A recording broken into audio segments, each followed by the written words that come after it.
კანდიდატმა მოიარა მთელი სოფლიო ყველგან ეძებდა რაღაცა ჭიშმარიტებას. ერთმა კაცმა როგორ შეიძლება რომ ბრძოლით შეცვალოს მთელი საზოგადოების განწყობა. ბევრი ის რაც მისი ეპოქისთვის იყო ტაბუირებული და ხელშეუხებელი, იმ ყველაფერს ვოლტერი შეეხო. მეცნიერები აჩენენ პოლიტიკურ კონტექსტს თუ პირიქით.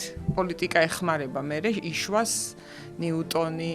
ალბათ კათამი და კვერცხივით არის. ის უნდა გავითვალისწინოთ, რომ ჯერ კიდევ არ იყო აღმოჩენილი ბიოლოგიური კანონზომიერება, რის გამოც მე თქვენ საათს არ წაგართვეთ ანტარქტიდაზე.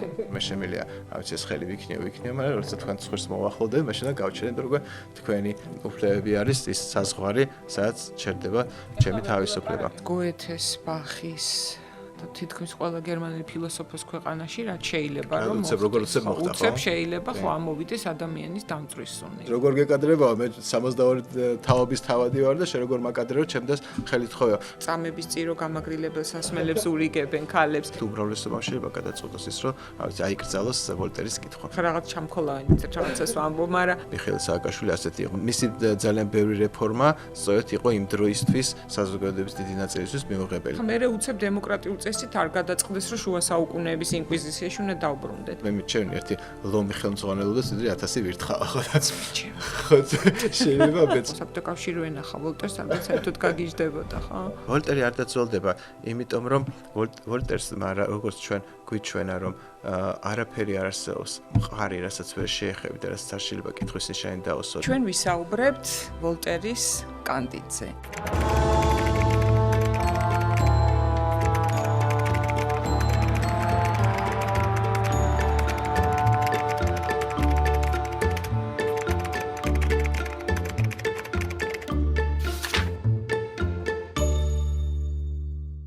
მოგესალმებით, დღეს ხუთშაბათია, ჩვენი წიგნის დღე და სანამ წიგნზე ვისაუბრებთ, მინდა გთხოვოთ გამოიწეროთ ჩვენი არხი, დაგვიწეროთ კომენტარები. მადლობა უთხრა ჩვენ სპონსორს ღვთისწყალს, ეს არის წყალი ბრომატის გარეშე და საქართველოს უნივერსიტეტს, რომლის გზავნილიც არის, რომ მხოლოდ თავისუფალი ადამიანის გონებაში იბადება სამყაროს შეცვლის იდეა. ინოვაცია ხდება იქ, სადაც ერთმანეთის ცნობის მოყვარეობა და გამბედაობა ხდება.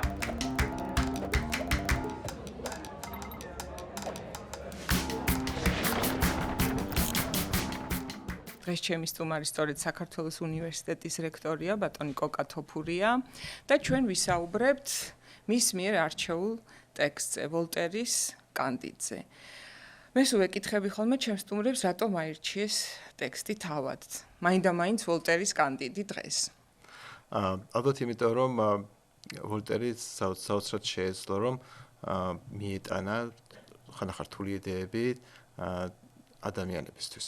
თქვათ ვოლტერი ალბათ შეიძლება არ იყო პიონერი მთელ რიგ აზრებში, ხო? თქვათ იგივე განმანათლებლობის იდეები, ლიბერალიზმი შეიძლება ბევრად უფრო ადრე ლოკს ჰქონდა ჩამოყალიბებული ბევრად უფრო კონცეპტუალურად. და მე მოეწონა ლოკი. ხო, თვითონ მოეწონა თქვენ ინგლისში ყოფნის დროს, მაგრამ აი ის თუ როგორ შეძლო ვოლტერმა ამ ყველაფრის ჩვენამდე მოტანა, აი ეს არის ძალიან მნიშვნელოვანი. იგივე თქვათ ინგლისის მისი ვოიაჟიდან გამახსენდა ასევე ყველა ვიცით ნიუტონი, ხო?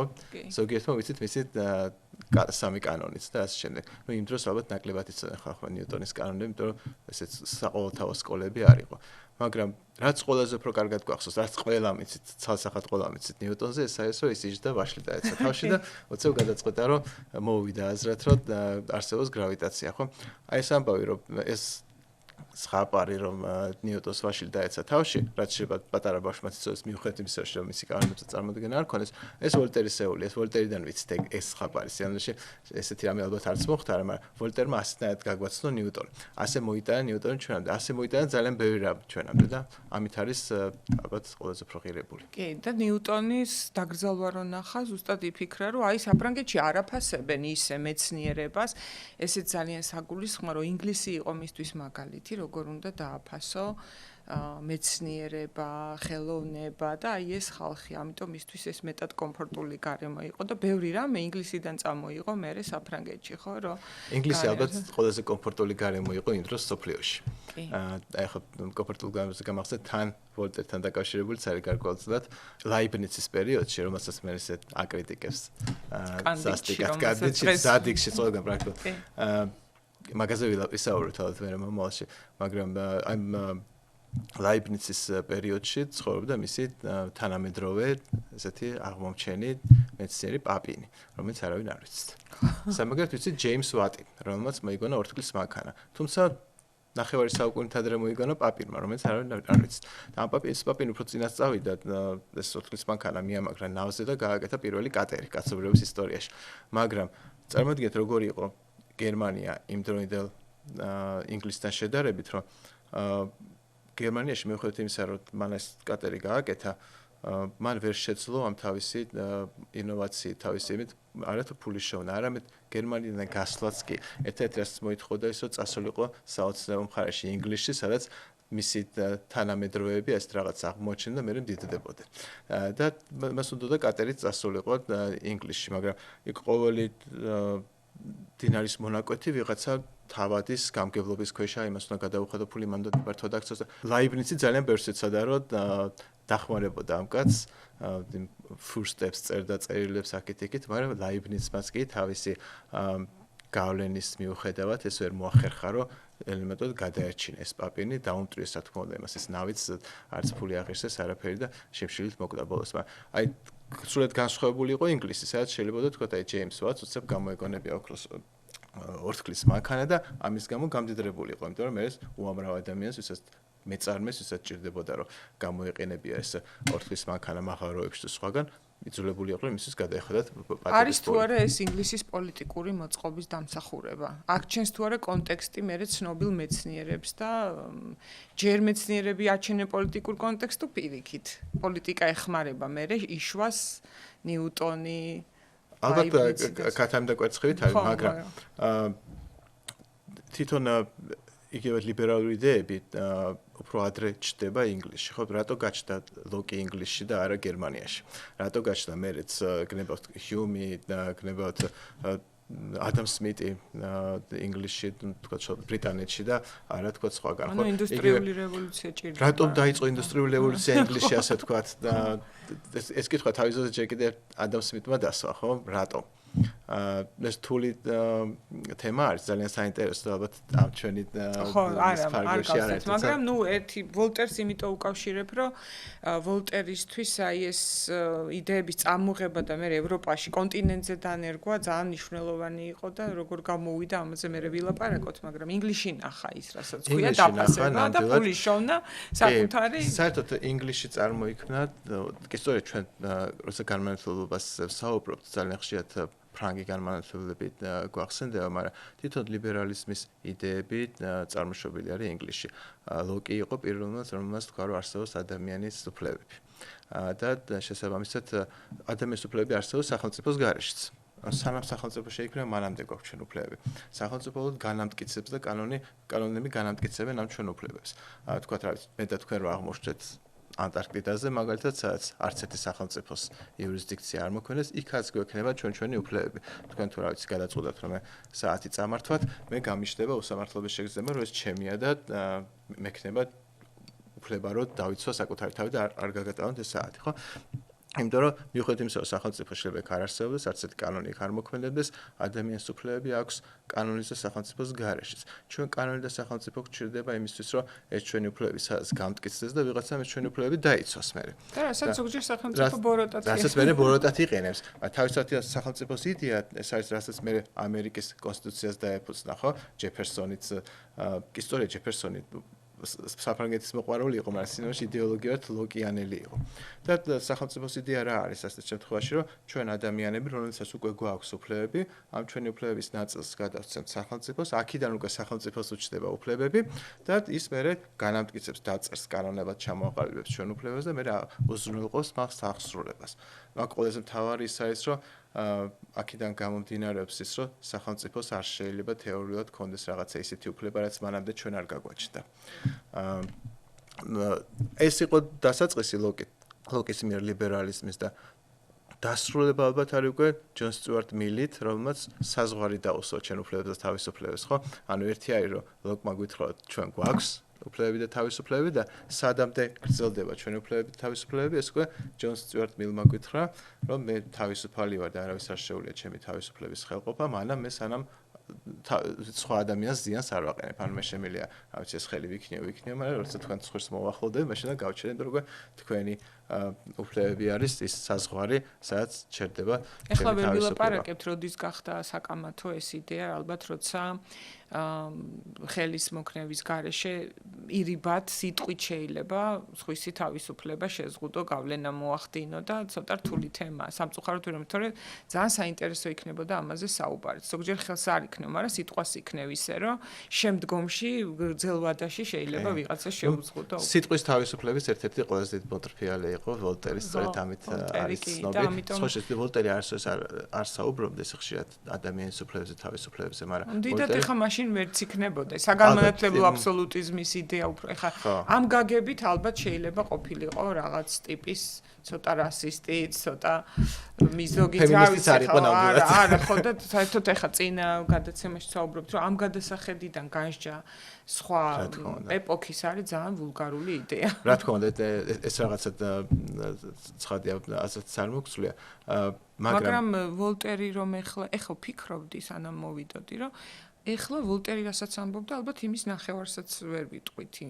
კიდევ უფრო მეტი სითამა მეჭირდება. მიხვდეთ, რომ ინკვიზიციის პერიოდი ახალი ჩამოტოვებული ქონდა მსოფლიოს, მაინც ძალიან სახიფათო რაღაცებს ამბობს ვოლტერი. კი, იმ დროს ამიტომაც არის ხშირად გადასახლებაში უწასყოფნა და ციხეშიც და ყველგან მარტივი ცხოვრება ამ ხრივ არ ქონდა, თუმცა ძალიან აღიარებული ცხოვრებაც ქონდა და იქ პრუსიაშიც მეფის კარზე ცხოვრობდა, მე უკვე პატივსცემდა ძალიან ეკატერინეც მიმოწერაში იყო მასთან რუსეთის იმპერატორი და ყველა მეფეს და იმპერატორს ეამაყებოდა, რომ ქონდა ვოლტერთან რაღაცა ურთიერთობა და მიმოწერა და ასე შემდეგ, ხო? თუმცა ეს რა თქმა უნდა მარტივად არ მოსულა ვოლტერის და მისი თავისუფლება ზუსტად მათთან ურთიერთობაში ჩანს, როცა ის თავის თავს აძლევდა უფლებას, შენიშვნები მიეცა. ანუ ქვემოდან ზემოთ ურთიერთობა არავისთან არ ქონდა და ეს არის ალბათ ვაჟკაცობის ყველაზე ისეთი ფორმა, რომ ეს პიეტეტი არ ქონდა იმათ მიმართ. კი, მართალია. თვითონ ვოლტერის დამოკიდებულება საინტერესო არის, იმიტომ რომ განსხვავებით ვთქვათ ლოკისგან, რომელიც რაღაც კონცეფცია ჩამოაყალიბა ადამიანის და სახელმწიფოს დამოკიდებულებაზე, ადამიანის უფლებებზე და შემდეგ. ვოლტერისგან ესეთი კონცეფციები ნაკლებად აქვს, ესეთი ფილოსოფიური წიაღსვლები, მაგრამ სამაგიეროდ ვოლტერს აქვს ძალიან კარგად მოტანილი ეს რთული იდეები ადამიანებამდე, ისე რომ ადამიანებმა ძალიან ადვილად გავითავისეთ მე და რა თქმა უნდა ესე არის, თვითონ მიხვდით რომ რა თქმა უნდა ესეა, ხო? მაგალითად, როცა თქვათ იგივე რო შევეხოთ აი კანდიდის პერიოდს, როცა ჯერ რეალურად ცხოვრობს არისტოკრატია, სოფლიო არისტოკრატიული ხო არიან არისტოკრატები, თავადაზნაურობა, ასე ვთქვათ, არსებობს ისინი რა ვქოთ, გლეხები, ყმები და ამ პერიოდში ცხოვრობს ჯერ კიდე და კი მიუხედავად რომ მამამისმა იყიდა ეს წოდება, დიდად არ ჭრიდა, მაინც ზემოდან უყურებდნენ. თუმცა ჯერ მაინც მნიშვნელოვანი იყო, მაინც ყიდულობდა, ხო? ბალზაკსაც დე-ბალზაკი იყო, ხო? მაინც ეს აქ აი ასე დროს ისი აბაიბურებს და ისე დასცინის აი ამ არისტოკრატულობას არასწორ დამოკიდებულს არისტოკრატულობისადმი ის რომ ადამიანს მიაჩნია რაღაც 62 თაობის თავადი არის და ამიტომ მას რაღაცა უფრო მეტი პრივილეგიები ექნება. ამას ისე დასცინის რომ არც კი გეუბნება რომ ამას დავცინივარ, შენ მკითხველი ხვდები. ახლა მაგალითად როდესაც ბარონი, რომელიც დიდი ხნის წინ სასახლე დაუნგრიეს, მშობლები მოუკლეს, გამოაგდეს იქ და დიდი უამრავი გაჭირვება და უბედურება ხვდა წილად. მე საბოლოო ჯამში აღმოჩნდება მონად გაყიდული ჯაჭვით მემული ნავზე და გალერაზე და იქ ნიშნებს ეწევა, ასეთ ადამიანს კანდიდი გაათავისუფლებს, ფულს გადაიხდის მისი გათავისუფლებისთვის და მის დას, რომელიც უკვე გამახინჯებულია. ხო, ეს არის თავხედო, როგორ გაბედეო შენ ჩემი დის. გადაწყვეტს რომ ცოლად მოიყვანოს ვალდებულების გამო თუ როგორ აღარ ცოდა ვისი ცოლად მოყვა და იმდენად დამახინჯებულია და ამ დროს ეს როგორ გეკადრებაა მე 62 თაობის თავადი ვარ და შე როგორ მაკადრევ ჩემდას ხელით ხოვე ამას რა ადამიანი კითხულობ ამას აღარ ჭირდება იმაზე მსჯელობა რომ თქვა ეს თავადაზნაური დამოკიდებული არასწორია და ყველა თანაბარიოდ რაღაც თუ დამას რაღაც შემოდგომის აზნაურთან გადმოწყვეტი რა აბსურდია ხო რა აბსურდია ხვდები ამას როგორ შეიძლება საერთოდ ადამიანმა იფიქრო რომ რამე მნიშვნელობა აქვს წოდებებს როცა ცხოვრება სრულიად სხვანაირია ხო ანუ ისე რომ საერთოდ არ გითხრას შეიძლება ვოლტერმა რომ ადამიანები თანასწორუფლებიანები არიან და ჩვენ ყველას თანაბარი უფლებები გვაქვს ასე შემდეგ აი ამას ასეთ ფორმულირებას არ აკეთებს, მაგრამ ისეთი ტექსტი მოაქვს და ისე მოაქვს შენამდე რომ ამას შენ თვითონ ხდები. ამით არის ალბათ ყველაზე დიდი სიძლიერე. კი, ასეთი სასაცილო თანამედროვე ტექსტი, გადაკითხვისას კიდევ მივხვდი სტუდენტობის მერე აღარ მქონდა წაკითხული, იმიტომ რომ გავდიოდით ლიტერატურაში, მაგრამ ეხლა რაც დრო გადის, პარადოქსულად კიდევ უფრო თანამედროვეა და სავსე ირონიით, იუმორის გზნობით და კონცეფციებით, ისე რომ მართლა არ გეუბნება, აი ხვდები, რომ ხო ბულგარელებზე და ავარიელებზე წერს, მაგრამ 7 წლიან ომზეა გაბრაზებული და ომის მიმართ დამოკიდებულებაც მაშინაც ეხლა რაც ანაქრონიზმად მიგვაჩნია, მას მაშინაც აბსურდულად მიეჩნია და ალბათ ინტელექტუალის ვალია. რომ არ შეეჩვიოს აბსურდულობას. ვოლტერმა დაგვიტოვა ჩვენ თავარი კონცეფციები იმის შესახებ, რომ რამდენად მნიშვნელოვანია ადამიანში აზროვნება, თავისუფლება და განვითარებისკენ სწრაფვა და არა აი ეს რაღაც ხელოვნური, ძალიან სასაცილოს რო ხდი, აი ამ ხელოვნურ დებულებებს და ხელოვნურ კონცეფციებს, ეგ არის ზუსტად რისიც მე ეშინიათ ხოლმე დიქტატორებს, მაგალითად, რომ არ დასცინო იმას, რაც აქციეს მართვის ინსტრუმენტად, ხო, და საკრალურად. ავტორიტეტი რაშიც არის, ის ავტორიტეტის დაცინვა არის პირველი. ალბათ საერთოდ ეს ხდება ხოლმე რაღაცა ზოგადად ისტორიაში რაღაცა ამბავი არის ხელმისაწვდომელი, იმას არ შეიძლება ელაპარაკოთ, აპუტატებული რაღაც დიდი ავტორიტეტია. მერე ვიღაცეები ბედავენ და ამას დასცინიან, ეს ხდება უკვე აბსურდული და მერე ხდება ამის უკვე გადაგდება და უკუღდება. კი, გაუბრალოვება ასე ხდება. და თუ ვთქვათ, როდესაც აი გამიგია რუსეთის, რა ქვია, მეფეს ვეძახი მე, ბოროტ მეფეს, რომ აი მტერს თუ უწოდებ არ ბრაზდება, იმიტომ რომ მტერი რაღაც თანაბრძოლოვანი შენთან დაპირისპირებული ადამიანი ან ორგანიზაცია ან ძალა. აი თუ დასცინი პირველი მე მგონი სტენდაპერები გაუშვეს ქვეყანიდან, იმიტომ რომ აი ამის ეშინიათ, იმიტომ რომ აქ ხდება ზუსტად იმ თემის გაუბრალოება, რომ შეეხე რაღაცას და ვოლტერმა დაიწყო თუ აი ეს ოიდიპოსი პიესიდან დაიწყო თუ არა ამის, თქმა იმის მერე ყველაფერს შეეხო, რასაც ვიდა საჭიროდ და მიაჩნდა, რომ არასწორად არის, ხო? კი. მათ შორის ალბათ თვითონ ეს კანდიდატს მთლიანად განსწავლულია ლაიბნიცის იდეების დაცინი. ხა, ლაიბნიცის დასაცინი კაცი არ არის, ნამდვილად, მაგრამ მათემატიკა და ნიუტონთან ერთად უმაღლესი მათემატიკის მნიშვნელოვანი ნაწილი მისი შემოქმედების შედეგია და მას ხშირად ჰქონდა ხოლმე ნიუტონთან დავა, იმიტომ რომ თვლიდა რომ ნიუტონმა რაღაცები მიითვისა მისი იდეები, იმ დროს ღმერთმა მოწყეს ახლა ალბათ დიდი ალბათობით ერთად მივიდნენ რაღაცა აზრებამდე და ახლა მათემატიკაში არის თეორიები ნიუტონ ლაიბნიცის თეორია და ორივეს მიეწერება. დასცინი კაცი ნამდვილად არ იყო, მაგრამ ლაიბნიცს აქვს რომ მოუყვეთ რა შემდგომარეობს ეს იდეა, რასაც მე რომელ ერთ კონკრეტულ დებულებას დასცინა და ვოლტერი. ემათ რა ქვია, უმოწყალოდ ვოლტერი. ეს არის რომ რასამს ლაიბნიცი, რა თქმა უნდა ლაიბნიცი არის იმ ეპოქის შვილი, როცა ჯერ კიდევ პრაქტიკულად მოცემულობა, რელიგიურობა და რწმენა. ლაიბნიცი ამბობს ესეთ რაღაცას, რაც საკმაოდ ლოგიკურია, რომ თუ ჩვენ გავაკეთებთ ორ დაშვებას, პირველი ის რომ ღმერთი არის ყოვლის შემძლე და მეორე დაშვება ის რომ ის არის კეთილი და ჩვენთვის კარგი უნდა, მაშინ ამ ორი დაშვებიდან აუცილებლად გამომდინარეობს ის რომ ჩვენ ცხოვრობთ საუკეთესო შესაძლო სამყაროში. ხო, დედუქციურად ესე გამოდის, ხო, იმიტომ თუ ღმერთს ყველაფერი შეუძლია და თამთმას ჩვენთვის კარგი უნდა, მაშინ ეს უნდა იყოს ყველაზე კარგი, ხო, სხვანაირად არ გამოდის.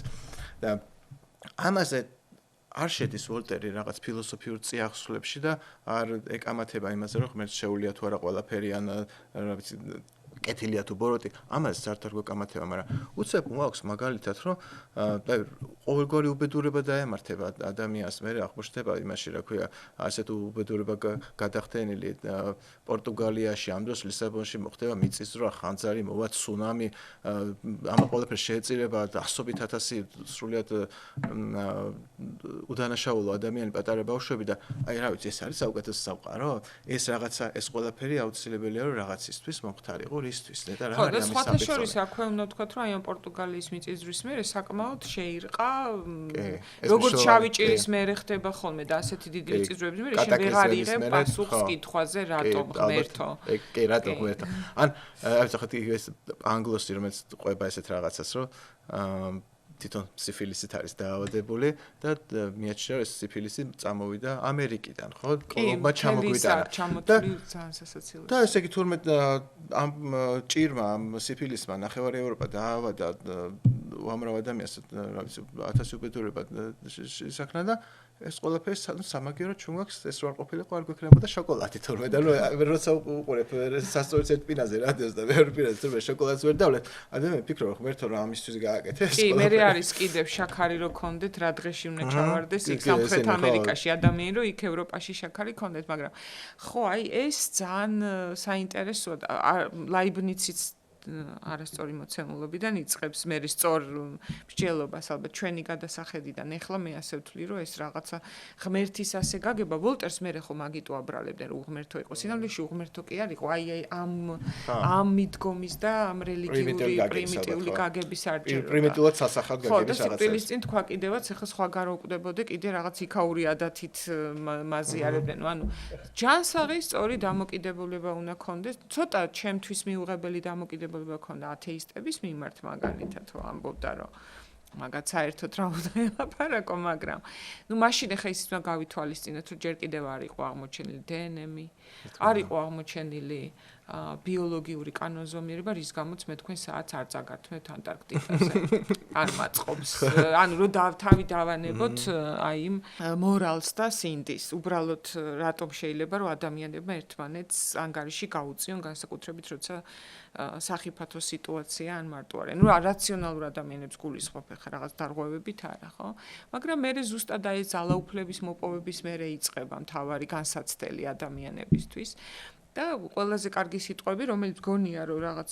უნდა ჩვენს გავავრცელოთ თქვენი უნივერსიტეტი ნამდვილად აკეთებს ამას მაგრამ ყველამ ერთად ვოლტერი გავაცოცხლოთ იმით რომ აი როცა ამბობს რომ შრომა გვაშორებს ამ ბოროტებას მოწყენას გარყვნილებას და სიღარიბეს ანუ აი ფაქტიურად ფორმულაა იმის რომ რატომ უნდა ვიშროო და არა იმიტომ რომ ამან შექმნა ადამიანად ამან არ შექმნა მაგრამ ეს აგვაშორებს სამ ძალიან ეს ასეთ პრინციპში კანდიდატის დასასრულიც ეს არის ხო კანდიდატის დასასრული წამოვიღე ზუსტად ამიტომ მივხედოთ ჩვენ ბაღს და მივხედოთ ჩვენ ბაღს შეიძლება ეს კანდიდატმა მოიარა მთელი სოფლიო ყველგან ეძებდა რაღაცა ჭიშმარიტებას ყველგან აინტერესებდა და მისი რა ქვია მისი მასწავლებელი პანგლოსის ამ ლაიბნიცეულ იდეასაც ხშირად გადახედა გადაამოწმა საბოლოო ჯამში სტამბოლში სადაც აღმოჩნდა იქაც იფიქრა რომ იქ ვიღაცა გასწავლულთან მივიდა და იმან მაინც მითხრა რაღაც ჭკვიანობა მაგრამ საბოლოო ჯამში ამ გრანდიოზული დიადი თეორიების ძებნას ჯობია რომ რაც შეგიძლია ის გააკეთო და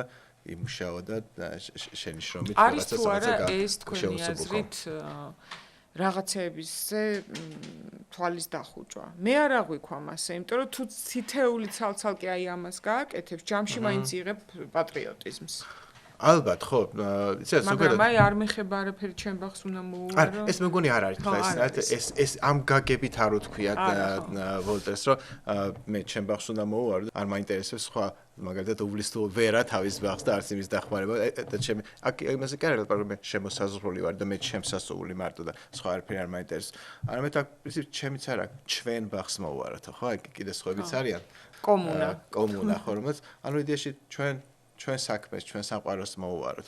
ანუ ჩვენ ვაკეთოთ უფრო ჩემი აზრით ისაა, რომ ჩვენ ვაკეთოთ ის რისი გაკეთებაც შეგვიძლია და რაც რეალური არის ამ ცხოვრებაში და შევეშვათ ზედმეტი რაღაცა თეორიების კელყურებას. შეიძლება წამოწოლილი ფილოსოფოსას არ ვთქვი, მოქმედ ფილოსოფოსას. შეიძლება გარკვეული აი პარალელი თქვათ გავავლოთ, სრულიად სხვა ეპოქა არის, სრულიად სხვა ის არის, მაგრამ თქვათ აი იგივე თქვათ ნიჰილისტებიც ამ იქამდე მივიდნენ ხო რომ მოდი მე ვთქვათ მე ვთქვათ ექიმი ვიქნები და ადამიანებს ვთქვათ რა შეიძლება დავეხმაროთ ჩემს მეცნიერებას მივხედო ეს რაც რეალურია და მე აღარ მაქვს მე უკვე იმედგაცრუებული ვარ ვთქვათ რაღაცა თეორიების მიმართ ხო საბოლოო ხშირად ხდება ხოლმე ალბათ რომ ადამიანები რაღაც მომენტში მივიდნენ აზრამდე რომ მოდი რაც რეალურია რაც პრაქტიკულია ეს გავაკეთოთ თვითონ თვითონ ვოლტერის მთელი ცხოვრება ალბათ ესეთი იყო. სიამოვნებაში ვოლტერს არც რევოლუციური იდეები არ ქონია, რაც მე რუსოს ქონდა, ხო? ვოლტერი განა ლოკისავით მთლიანად დაშალა არსებული წარმოდგენები და ახალი რაღაცები აგვიწყო, ახალი კონცეფციები, არც ეს არ გაუკეთებია. პრაქტიკულად ვოლტერი არის უფრო არსებულის კოსმეტიკაზე ორიენტირებული. მოდი არსებულ სიტუაციაში ჩვენ უფრო ტოლერანტები გავხდეთ, ჩვენ უფრო მეტი სიტყვის თავისუფლება გქონდეს, არ დავსაჯოთ ადამიანები წმენის სხვა რაღაცების გამო, ხო? არსებულ სიტუაციაში მოვერგოთ ისე რომ მეფე არ გადამოვაგდოთ ტახტი და რაღაცას გილოტინაზე თავი არ მოჭრათ. პრაქტიკულად აი ესაც ეს უფრო ალბათ ევოლუციის მომხრეობა და არა რევოლუციის. ალბათ. ამიტომაც არის ვოლტერი მისაღები. ვოლტერთან არიან რაღაც პრუსიის მეფე ფრიდრიხიც, ეკატერინეც არიან მიმოწერაში მუდმივად და მათაც ეამაყებათ რომ მათთან მიმოწერაში არიან, იმიტომ რომ ის ვოლტერი არ ეუბნება რომ შენ გადმოგაგდო ტახტიდან და შენ რატო ხარ მეფე, არაფერი უფლება არა გასულ. არც იმას არ ამბობს რომ მე ყველა ადამიანი თანასწორუფლებები ვარ და ჩვენო დემოკრატიული წესით ავირჩიოთ ხელისუფლება და მეფე გავაგდოთ. პირიქით, იმასაც ამბობს რომ მე მიჩვენი ერთი ლომი ხელმძღვანელობა და სიდრი 1000 ვირთხავა ხო და შეიძლება აღმოჩნდა რომ აი ეს ფორმა დემოკრატიის სიამოვნებაში სულაც არ არის. როგორ არის ქართულად საგანმანათლებლო აბსოლუტიზმი თუ რა შეიძლება? ალბათ განათლებული მონარქია.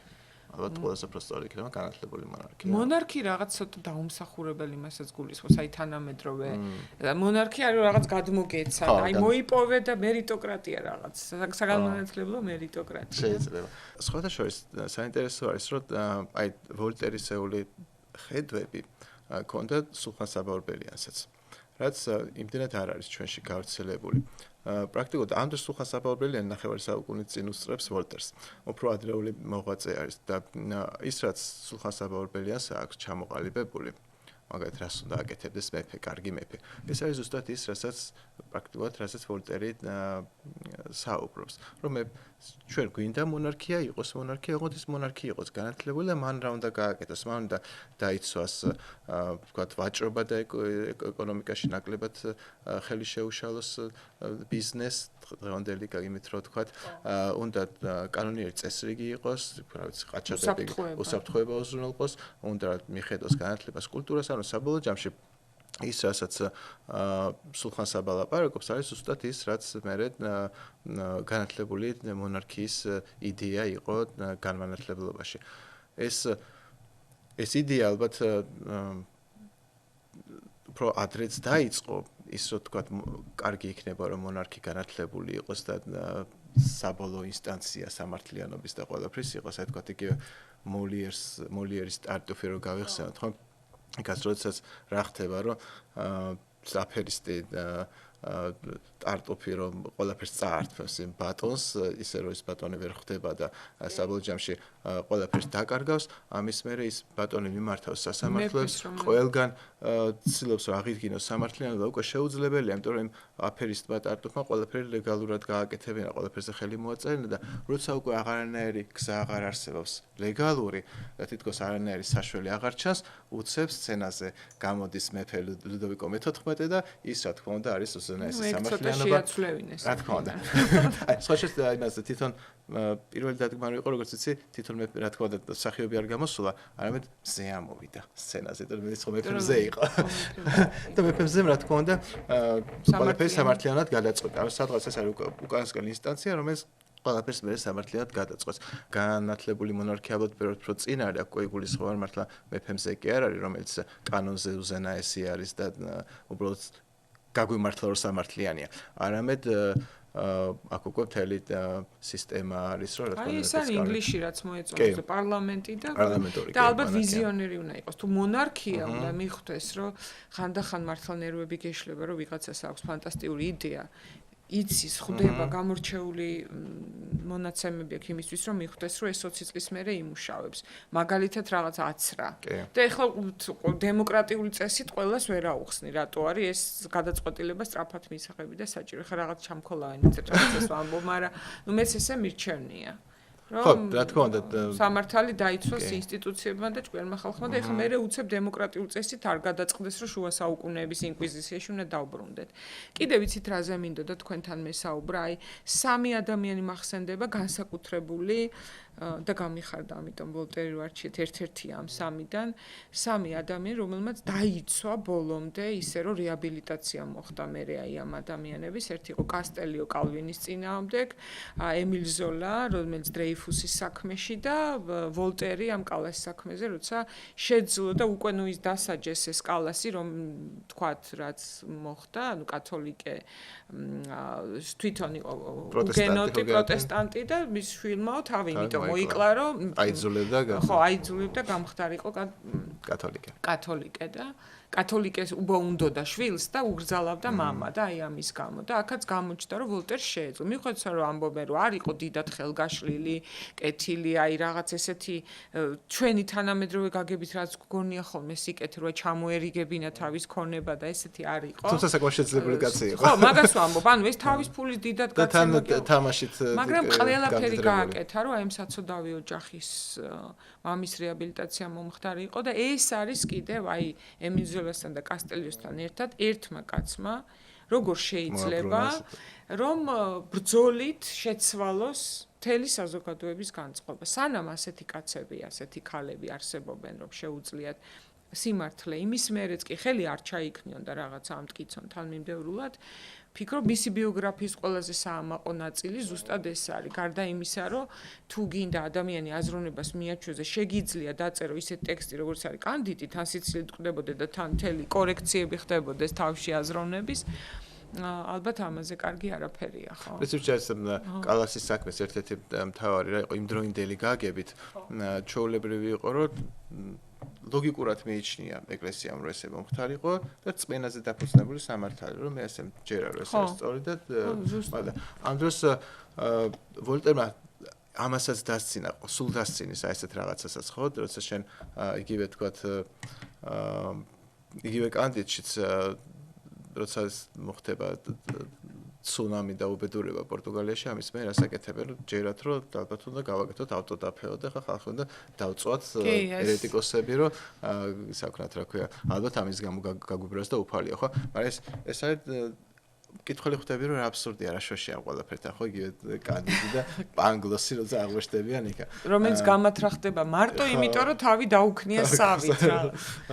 ადამიანი ხვდება ეს აბსურდულია, როდესაც ესნაირად ვიღაცას მიაჩნია ასე არის სწორი და ასე გასამართლებს. მაგრამ თვითონ სამართალი რომ რაციონალი უნდა იყოს, რომ უნდა არსებობდეს რაღაცა მტკიცებულებები, იმაზე დაფუძნებული უნდა იყოს და არა იმაზე, რომ ადამიანი თქო გაუძლებს თუ არა წამებას. და თუ გაუძლო, მაშინ ესე იგი უდანაშაულო ყოფილა, თუ ვერ გაუძლო, ესე იგი დამნაშავე ყოფილა. ეს ხო ჩვეულებრივი მიღებული აზრი იყო იმ შუა საუკუნეებში. ჩვენ ხა გვიკვირს და გონია ეგეთი რაღაცა როგორ მოვიდოდა თუ აზრით მასშტაბში, ადამიანი ხო საუკუნეების განმავლობაში ასე ცხოვრობდა.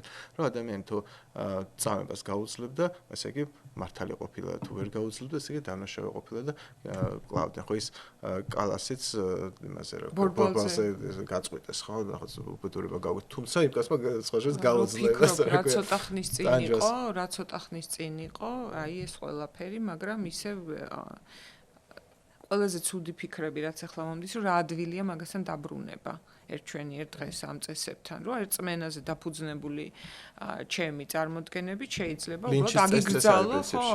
ლინჩის წესიც ალბათ მაგიტომ აიკრძალა, რომ ვოლტერის იდეები განვითარებული იყო და არა ბრბოსი, მაგრამ აი ეს ყველა რომ მე გაცოცხლდა ამაზე ერთი თაობა გვაშორებს ყოველთვის ამ ყველაფრისგან და ეს რეიგანის სიტყვები არა, რომ ერთი თაობა გვაშორებს, მართლაც ასე არის, ისე უცებ შეიძლება მოხდეს მობრუნება იმ წარსულში.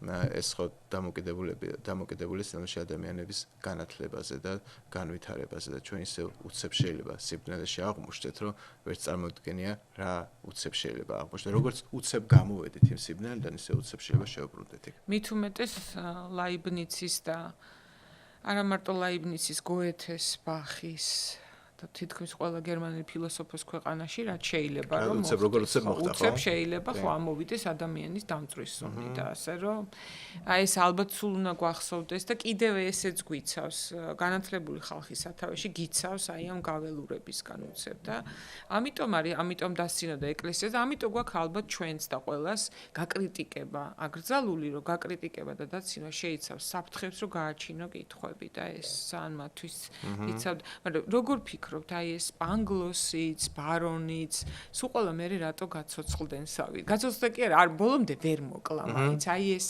ნაწილიც ძალიან საინტერესოა რომ ვერ კლავს ბოლომდე ეს რაღაც ინკვიზიცია როგორია რომ ყველაფერი მოვიდა და კიდევ აღმოჩნდება ცოცხალი იგივე კუნიგუნდაც ხო გონია რომ მე აღმოჩნდა ცოცხალის სპანგლოსი მე რამდენჯერ გვეგონა კუდარი და რამდენჯერ აღმოჩნდა ცოცხალის ბარონის თვითონ მოკლა უშუალოდ არა მაგრამ მე რაღაცა წაუსვეს და აღმოჩნდა რომ გადარჩა ნუ ხო საინტერესოა რომ ეს ადამიანები ხო არ კვდებიან და მე საბოლოო ჯამში ყველა ერთად აღმოჩნდება ერთი მაშინ შეიძლება ეს აღვიქვათ რაღაც აი ბოლოს კომუნაში წყნარად რო ცხოვრობენ და შრომობენ აღვიქვათ რაღაცნაირ სოციალისტურ იდეად თუ ეხლა მე იმაშვები არ ვიცი ყოველ შემთხვევაში თანაბარი სიტუაცია არის იქ როცა უკვე ის მოხუცი ქალი რომელიც რომის პაპის შვილი აღმოჩნდა და კუნიგუნდა რომელიც არის 62 თაობის ალბათ უფრო არისტოკრატიით გარეზიანებული კაცის და ამ დროს თქვა კანდიდი კაკამბოდა ვიღაცები რომლებიც არ იყვნენ არისტოკრატები ასე ერთად ცხოვრობენ ხო და ამ შემთხვევაში არც ერთი არ არის უფრო პრივილეგირებული ყველა თანაბარი მაგრამ მე ვფიქრობ რომ სოციალიზმზე საუბარი ცოტა ნაადრევია ვოლტერის ეპოქაში ძალიან ნაადრევია ალბათ რა მაგრამ სამართლიანობას ხო არ მიყავხარ თქო საბოლოო ჯამში მაგ იდეისკენ რომ ყველამ კარგად ვიცხოვროთ თუმცა ხო სულ მაგაზია კამათი და ამიტომ მე როგორც ანტისოციალისტი მგონია რომ მაინც ალბათ განათლებაშია მთავარი გასაღები ყველა თანაბრად ვერ იცხოვრებს, მაგრამ სამაგიეროდ განათლებულ მდიდარ ხალხს შეუძლია უსაფრთხოებისა და ზოგადად ჯანსაღი გარემოს ხათრით და მიზნით დაეხმაროს იმ ხალხს, ვისაც ეს არ შეუძლია ფიზიკურად, კოგნიტურად და ეს. მაგრამ იქ ყველას თავის ფუნქცია აქვს რაღაც ბოლოს მიჩენილი და რაღაცნაირად აი ამ რო იღლები კითხვის დროს რამდენი რაღაც ხდება, რა არ გადახდათ. თან ეს პიკარესკული რომანია და ყველა კანონი ამ პიკარესკული რომანისთაც უზომოდ სასაცილო, აი ყველა წინადადება, მაგალითად წამების წირო გამაგრილებელ სასმელებს ურიგებენ ქალებს, რომ ეს სანახაობაა და გიკვირს, მაგრამ მე უცებ ხვდები, რომ არც ისე ადრე იყო და კვლავ შეიძლება გამეორდეს წამების წინ გამაგრილებელი სასმელები კიდევ დაგვირიგონ და მე მაინც აი ეს იდილი არის ბოლოში. სადაც ისინი გადაწყვეტენ რომ ყველამ რაღაც აკეთოს და შექმნას დოვლათი. ეს შეიძლება გავიგოთ როგორც პროტესტანტული იდეაც, რომ შეიძლება გავიგოთ როგორც სოციალისტური იდეაც, ნებისმიერი რაც წარმოშობს ჰარმონიას, მაგრამ თქვენ როგორ აღიქვამთ ამას? ალბათ თანაბრობის ვოლტერო მოვაშოროთ. ხო, ალბათ აღიქვამ როგორც თანაბრობას ადამიანებს შორის, ოღონდ მე აქ თანაბრობა ცოტა ისეთი რაღაცა არის.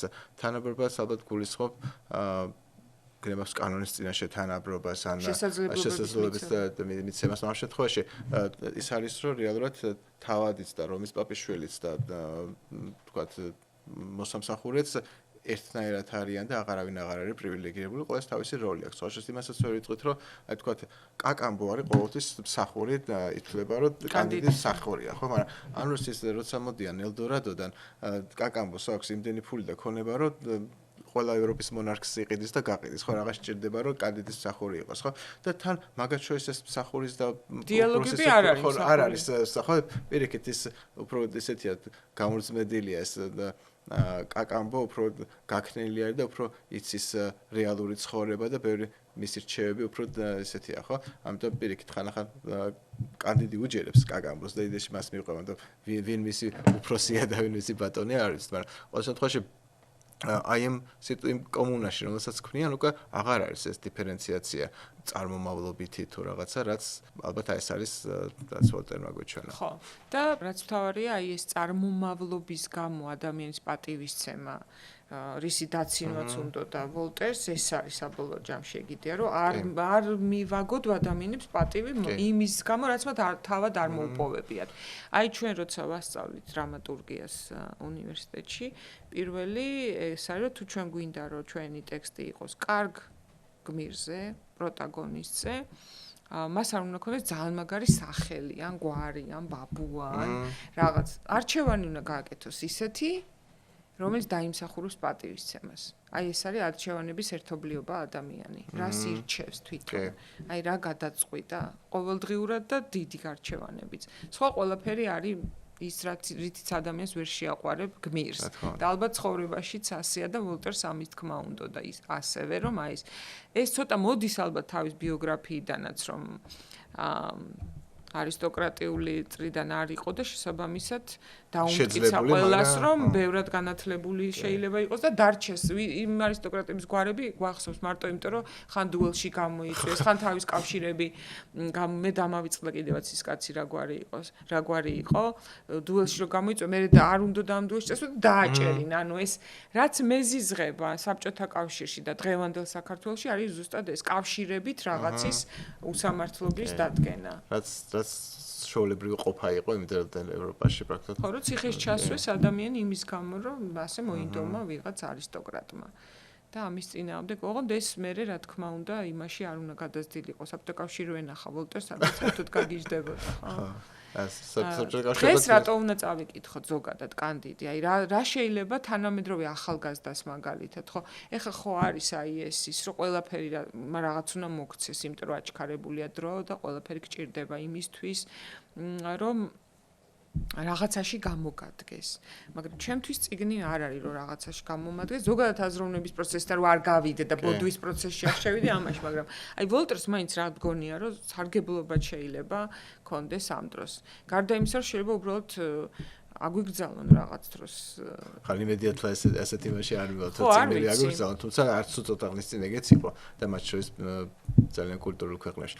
ხო, მაგას ნუ ალბათ პირველი საერთოდ ჩვენ უნდა გარკვეული აზროვნების სტილი დავინახოთ, როგორ აზროვნებს ვოლტერი და რომ არ არის რაღაცები მოცემულობა, არ არის რაღაცა ისეთი ავტორიტეტი, რასაც ვერ შეეხები და რაც არის ტაბუირებული. არამედ ყველაფერი შეიძლება საღიაზრით გააკრიტიკო კიდეც რაღაცა შეიძლება სკეპსისის კონდეს და თავისთავად ის სატირა, რასაც სატირული მიდგომა, როგორცაც ვოლტერი ავლენს ყველა საკითხის მიმართ, აი ესეთი მიდგომა დღესაც შეიძლება ყველაფრისადმი კონდეს, ხო? ხა იგივე პრაქტიკულად ლაიბნიცის სიტყვები შეიძლება თქვათ, რომ ეს პერიფრაზია არის, გადასწრის არის, მე როცა ლაპარაკობ, ეს შეუცნობელ არს გზანი უფლისანი რაღაცა, რაც ყველაფერს ესე კარგად იზამს, ხო? ეს ყველაფერი იგივეა. დელეგირება რო ხდება უფალზე. დელეგირება ხდება უფალზე და ამ ყველაფერს სატირულად შეხედა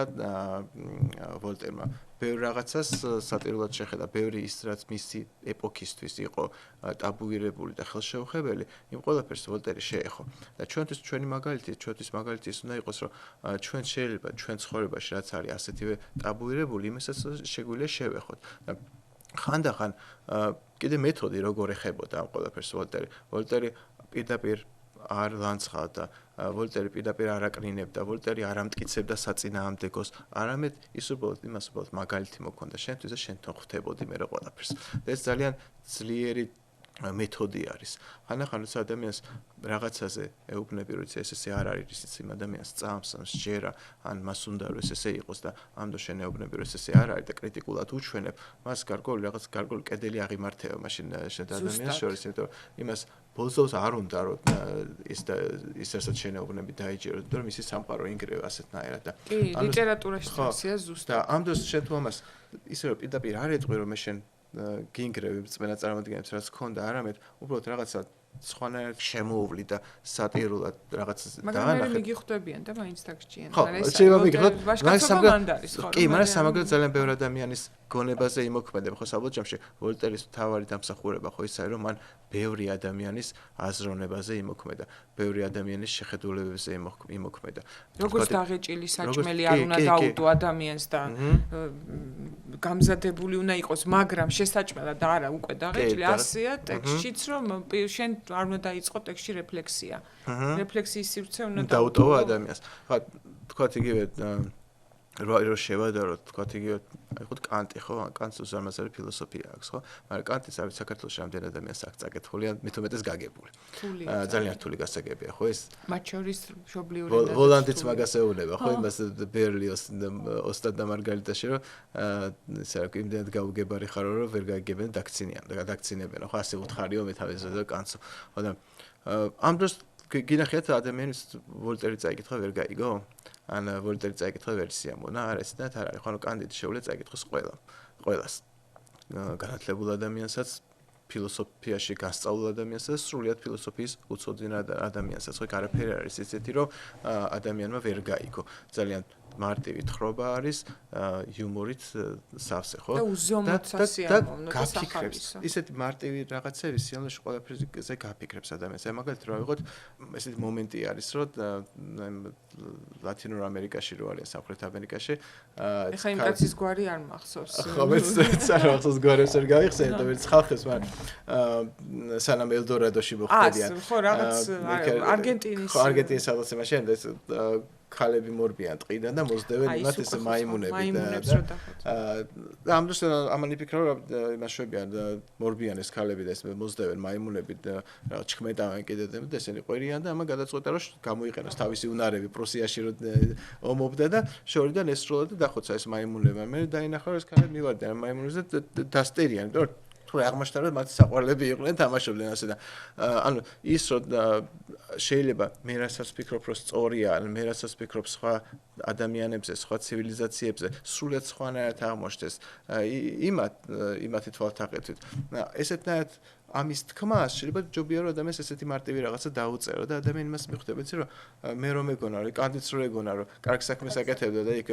თავდასხმელ ვიღაც ველურ მაიმუნებს კლავდა თურმე სიამოვნეში აღმოჩნდა რომ საყვარელი ცხოველები ამოუხოცა იმ ქალებს ხო ისე რომ ისაც მე მგონია რომ სწორია სულაც არნიშნავს რომ ესე არის ნამდვილად სწორი ის რომ ჩემთვის ჩემი ცივილიზაციის თქვა ეს რაღაც ნორმები არის მისაღები ეს არნიშნავს რომ ეს არის უნივერსალური ნორმები და ყველასთვის ეს არის მისაღები და ამის თქმა შეიძლება რთული იყოს ამის მიტანა ადამიანამდე, იმიტომ რომ რაღაც ისეთი ტერმინები უნდა იხმარო, რომ არ გამოყვეს, მაგრამ აი როცა მე გეუბნები რომ იცი რა, ყველა ადამიანი თავისუფალია და ყველას აქვს უფლება იყოს ცოცხალი და არავინ არ უნდა და ეს არის რაღაცა თეზისები, რომელიც არ გეხება ემოციურად და ვერანაირ კათარზის ვერ გამოიწვევს ეს შენში, მაგრამ მაგალითი ყოველთვის შეიძლება ისე რეზონირდეს შენთან, რომ მიხვდე. რა უნდა გააკეთო და რა არა. ეს არის მთავარი ტექსტშიც და ფილმშიც ყოველთვის არავინ არ გეუბნება პირდაპირ, რომ სიკვდილი ცუდია, ცოცხლე კაია. ანუ ვიცით ეს, მაგრამ უნდა აჩვენო. კი, სხვა შეიძლება არის ესეთი რაღაცა კიდე, რომ ადამიანების საზოგადოებაში რაღაცა ფორმები, ძალადობის რაღაცა ფორმები, ყაჩაღობის რაღაცა ფორმები არის მიღებული. მიღებული არის, იმიტომ რომ საზოგადოება ძარცვის ამ ფორმებით ცხოვრობს საერთოდ. გადასახადები მაგალითად? ნუ გადასახადები შეიძლება ერთ-ერთი იყოს, მაგრამ ზოგადად რო ავიღოთ თქვა სხვა ფორმები ძარცვის, ძარცოგლეჯის, ზოგიერთი ფორმა გაგვიკვირდება და სხვა ეპოქაში იყო ძალიან დაფასებული, იმიტომ რომ ბასტია, როგორც ეს ასევე აღნიშნავს ძალიან კარგად, ადამიანები, საზოგადოებები განადიდებენ ძარცვის იმ ფორმას, რითაც თვითონ რეალურად უმეტესობა ფულს შეუძლებს. თუ საზოგადოება ცხოვრობს იმით, რომ მაგალითად თქვა ვიკინგების საზოგადოება ცხოვრობდა იმით, რომ მიდიოდნენ რეიდებს აწყობდნენ, თავს დაესხებოდნენ სხვებს, ნატალს წაიღებდნენ და ამით ცხოვრობდნენ, ხო? რომის იმპერია ამით ცხოვრობდა, ხო, წავიდა და დაიპყრობდა სხვა ერებს და იქიდან მოქონდა ნადავლი. ასე დროს სიამოვნეში ასაკეთებდნენ ეს ადამიანები, მიდიოდნენ და ხალხს ხოცავდნენ და რაღაცებს ართმევდნენ, ხო? სხვა ადამიანის დახოცვა და იმისი ოფლით მოპოვებული რაღაცის წამოღება ეს როდიდან არის კარგი საქმე, მაგრამ განავი რომაელებს ჯარისკაცები რო დაბრუნდებოდნენ ომიდან, ხალხი გაკიცხავდა ეს რა ქენი თუ არა, პირიქით ტრიუმფალურ არკაში გამოატარებდნენ როგორც დიდებულ გამარჯვებულ ხალხს, ხო? ეს ხო ასე იყო ყოველთვის, რომ ის ფორმა, რითაც ეს საზოგადოება ცხოვრობს, ის თუ კიდეს იყოს ყაჩაღური და რაღაც ფორმები, ძარცვის ფორმები, საზოგადოება იმ ფორმას განადიდებს და მე ის, რა ვიცი, ყველაზე მაგარი ძარცველები და ადამიანის ხოცველები მე იქცეოდნენ ეროვნულ გმირებად და რა ვიცი, მე დედები უმღეროდნენ შვილებს და უყვებოდნენ. ხო, როგორც ხარკიც იყო ჩვეულებრივი ფორმა ძალადობის მიღებული. ჩვენთანაც სიამოვნებაში ასე არ იყო. სიამოვნებაში ეს დღევანდელი გაგება მეფის აი რა თქვა სულხან-საბამ ჩამოაყალიბა რა უნდა აკეთოს მაგრამ ეს არის სამართლიანი მეფე ეს არის ძალიან ახალი. თორე აბა რა ვიყოთ იგივე ვეფხისტყაოსანში რომ გადავიდეთ. თორე როსტევანი ამეფებს თინათინს რაიმე მსგავს ეუბნება? მსგავს არაფერს არ ეუბნება. და აი რა არის იმ დროინდელი ცხოვრება? როცა ავთანდილი მიდის უცხომოყვის საძებნელად. ის რას ეუბნება როსტევანს ისთვის მიდივარ ხო პირდაპირ არ ვთქვა ისთვის მიდიოდა ხო მაგრამ ეუბნება რომ მე ხო წავალო სანაპიროთო იქ ვილაშქრეფო თინათინის სახელს გავადიდებო და ვადიდებ მის სახელს და თანო პერიოდულად ზღვენსაც გამოგიგზავნიო.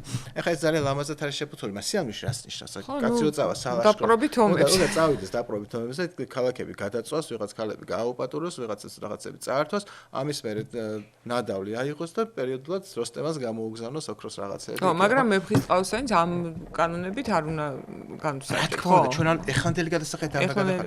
იმ დროისთვის ეს იყო ცხოვრება და მე რა თქმა უნდა, ამდენ რაღაც რო გააკეთებდა და მე რა ღმერთის უნდა ისეკნა, ღმერთისთვისაც რაღაც ხარკი უნდა გადაეხა და ეკლესია მონასტრები ალბათ უნდა აეშენებია და აი რაც მეფეს მოეთხოვებოდა აეშენებია ეკლესია მონასტრები და ამდენი ნადავლი რო ქონდა, ამდენი ნაძარცვი მე პერიოდულად გაეცა და სხვებისთვის ასე თავისი იმებისთვის დაერიგებია. ანუ ეს იყო რაც მოეთხოვებოდა იმ დროინდელ მეფეებს და აი ის რაც მე უკვე სულხან-საბამ ჩამოგვეყალიბა ეს არის ზუსტად ის რაც არის განათლებული მონარქიის პერიოდში რაც განმანათლებების მიერ ყალიბდება მათ შორის რასაც იგივე ვოლტერი აყალიბებს რასაც უნდა იქცეოდეს როგორც უნდა იქცეოდეს განათლებული მონარქი. ოღონდ არავინ დიდად მე არ უჯერებდა. ეკატერინე მეორეზეც ვკითხულობდი რომ ეკატერინე მეორეს რაღაც დროს მაინც მიხვდა რომ ვოლტერი არის ადამიანი რომელიც რაღაცას გაკადრებს ბოლოს ისეც რაც შენს მაღალ უდიდებულესობა შეიძლება ცუდად მოელამუნოს და ბოლომდე მაინც ხო დადისტანცირდა. დისტანცია თან იდეაში მისი პოლიტიკა უკვე მანდამეც აღარ შეესაბამებოდა ვოლტერის ქადაგებებს და ამიტომ აი ასე იწყებენ ხოლმე ძალაუფლების მქონე ხალხი თავიდან მრჩეველებად აიყვანენ ფილოსოფოსებს, ნუ ეს პლატონიდან მოყოლებული და არისტოტელედან მოყოლებული ჯერ უნდათ მე ალექსანდრე მაკედონელის ჯერ უნდა და მე ნუ უკვე როდესაც ადამიანი დგება ამ ძალაუფლების ნების წინაშე ამას გაუძლოს ძალიან რთულია, ეშვიათი, აი ცალკე ერთეული შემთხვევებია, რომ ადამიანმა გაუძლო ასე დიდ სტუნებას, როგორც არის ბერკეტების, ყველა ბერკეტზე იქ ვიღაც ვოლტერი რო გეუბნება, მე რაღაცა რომელიმე განსწავლული ცოტა რთულია, ხო, დაუჯერა, მაგრამ ალბათ ეს უნდა იყოს კიდე აი მე სულ მიკვირს ხოლმე აი რომ ვუყურებ თანამედროვე პოლიტიკოსებს, ვინც სათავეშია და ქვეყნების ბეწყვეს, რატომ არ უნდათ ისტორიაში შესვლა? რატომ ურჩევნიათ სიმდიდრე ან რაღაცა ის მატერიალური ნივთები იმას, რომ სამუდამოდ დარჩეს მათი სახელი? ყველაზე ალბათ ვერ იტყვით მაგას.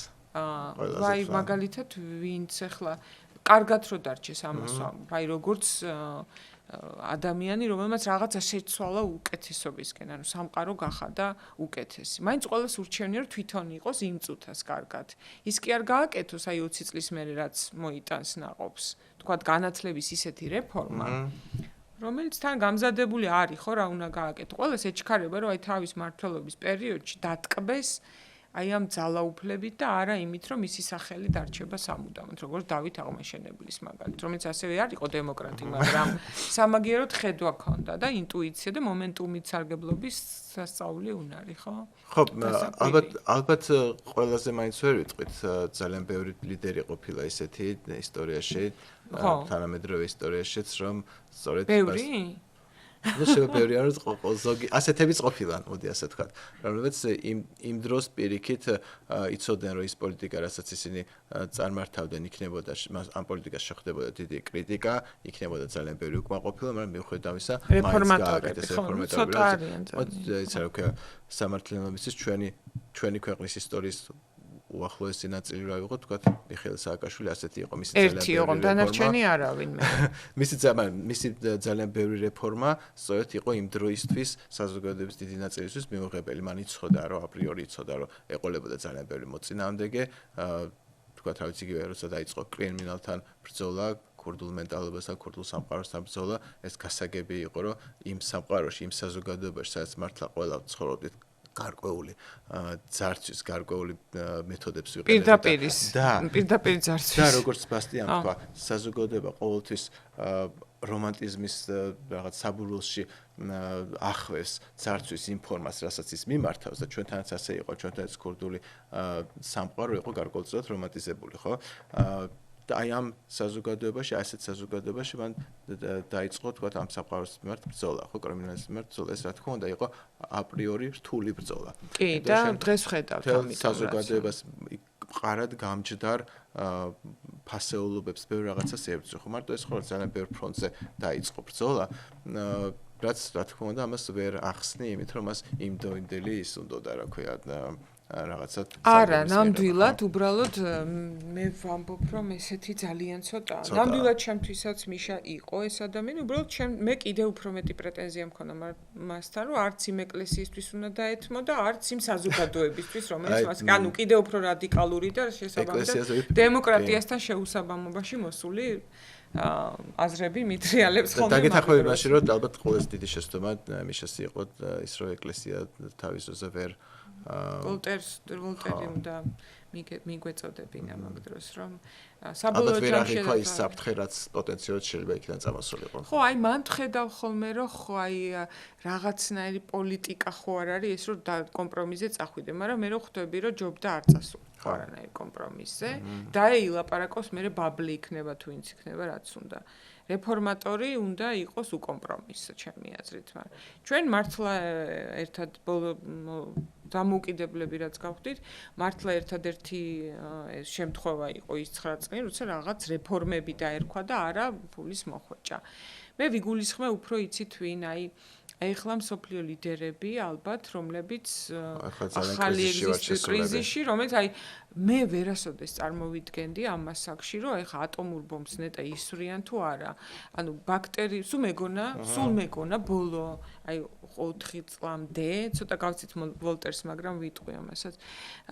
რომ რამე ბაქტერიან ვირუსი გაჩნდებოდა, რაც ჩვენს მიღწევებს წყალში ჩაყრიდა. რეზისტენტული რამე ბაქტერია, თქვათ. ან რაიმე ისეთი დაავადება, რომელიც ჩვენ ფული არ დაგვიხარჯავს და ჯერ არ გვისწავლდა, ეს მეგონა იქნებოდა რაღაც აპოკალიპტური სურათი. და ეხლა ამდენი იდიოტი, რომ უცებ თვარეზე გაფრენის მაგივრად და ტექნოლოგიური ომის მაგივრად და რა ვიცი, ხელოვნური ინტელექტები გაეჯიბრებინათ ერთმანეთისთვის, დააქრიან დრონებით და თვარეზე მიფრინავს ამერიკამ. მე მეგონა მანდ იქნებოდა ვინ პირველი გაფრინდება. 70 წელი გავიდა მასმე რაც. ხო, აპოლოს და ახლა თავიდან სწავლობდა ყველაფერს. ეხლა ჯერ თავიდან ერთი წრე დაარტყეს თვარეს, პარკოდ ყველაფერს თავიდან. სხვა მხრიდან შემოუარეს და იმით. არა მარტო მაგითო, ზოგადად საქმე იმაშია, რომ იმის მერე არაფერი არ გაკეთებულა, ხო? გააჩერეს ეს პროექტი, იმის მერე 70 წელი გავიდა იმ ტექნოლოგიებით. ეხლა რა თქმა უნდა შეიცვალა ის მე ტექნოლოგიები და ახალი ტექნოლოგიებით რეალურად თავიდან უნდა გააკეთო ეს ყველაფერი. ხო, ეგ არის და რატომღაც მეგონა რომ აი ეს პროგრესი არის რომ ომებიც იცვლება, ანუ ვიცი ბიოლოგიიდან ომის გარეშე ვერ ცხოვრობს, განსაკუთრებით კაცები ძალიან იწყენენ ომის გარეშე, მაგრამ ომი არის ბევრნაირი დაწყებული ომით საკუთარ თავთან რომ დილით ადგე და გააკეთო ის რაც საჭიროა, ეგეც ომია დამთავრებული იმით რომ ტექნოლოგიური ომი კონდეს. შენც გააკეთო ხელოვნური ინტელექტი, ეხლა ჩინეთი, რუსეთი და ამერიკა მაგაში რო ეჯიბრებოდნენ ერთმანეთს, რა ბედნიერები ვიქნებოდით. ზოგადად ალბათ სამყარო გარკვეულ კრიზისში არის შესული, ისეთ როდესაც რაღაცა ახალ პრინციპზე, ახალ კონცეფციაზე აგებ მოწყობას, ის რაღაცა ხანია მუშაობს, სანამ არ მოხდება, სანამ არ მოიფიქრებენ როგორ მოუვარონ გვერდი და ის სისტემა მერე გამოიყენონ ისევ იმის საწინააღმდეგო რისთვისაც ის შეიქმნა, ხო? მაგალითად, როდესაც თავის დროზე თქვა დემოკრატიული ის შეიქმნა, ალბათ ის რომ შეიძლება დემოკრატია გამოყენებულიყო მათ მიერ, ვინც სწორედ არ არის ლიბერალიზმის წინააღმდეგი არის, ეს ალბათ რთული წარმოსადგენია, მაგრამ ეს ხდება. ამას, რომ დემოკრატიას შეიძლება გამოიყენო, რა თქმა უნდა. ალბათ ერთ-ერთი ყველაზე ადვილი მექანიზმიც არის ეხლა გადასახედიდან რომ გამოიყენო. ჩემთვის თავარი არის ლიბერალიზმი, სადაც მე ადამიანს მაქვს ჩემი უფლებები და თავისუფლებები დაცულია და ჩემი სიტყვის თავისუფლება დაცულია. და მე არ ვიზღუდები და მე მაქვს მაქსიმალური შესაძლებლობა რომ საკუთარი შესაძლებლობები გამოვავლინო ამ ქვეყანაში. დაჩაგრული არ უნდა ვიყო და იცი ხელისუფლების ისა როგორ ხდება მოპოვება ვინ იღებს გადაწყვეტილებას როგორ ეს ჩემთვის შედარებით ნაკლებად მნიშვნელოვანია. ჩემთვის მნიშვნელოვანია იმდენად რამდენადაც ვხედავ მე რომ რაღაცეები წყალში იყრება, აი ავსტრიაში მაგალითად მოხდა ეგრე რაღაც ეხა გერმანია არის მაგ საფრთხის წინაშე რომ უცებ ისეთმა სიგიჟემ გაიმარჯვოს და ეს სიგიჟემ რო არ გაიმარჯვოს ალბათ სკოლის ასაკიდან უნდა დაიწყოს და უნივერსიტეტებსაც ამიტომ ვძვენ მხოლოდ რომ შეუძლებელია ადვილად აჭამო ის რასაც დღეს მე ეს ეგრეთ წოდებული დემოკრატიული არჩევნები გვთავაზობს. ხოლმე მათ შორის ევროპაში, სადაც ზუსტადაც არაფერი არ ყალბდება და მე ისე ირჩევენ ხან AfD-ს და ხან ჯერ არა, მაგრამ აი ამბობენ რომ გერმანელები მეუბნებიან ხოლმე რომ არა, ეგენი ვერ მოვლენ. აი ესე ამბობდნენ თავის დროზე 3%-იან ჰიტლერზეც და ასე რომ ადამიანი კარგად ვინც იცის სამი პროფესია, ვინც ადამიანი უნდა იცოდეს კარგად: ბიზნესი, ფსიქოლოგი და ხელისუფლებაში მოსვლა, ვისაც უნდა პოლიტიკოსი, ხო?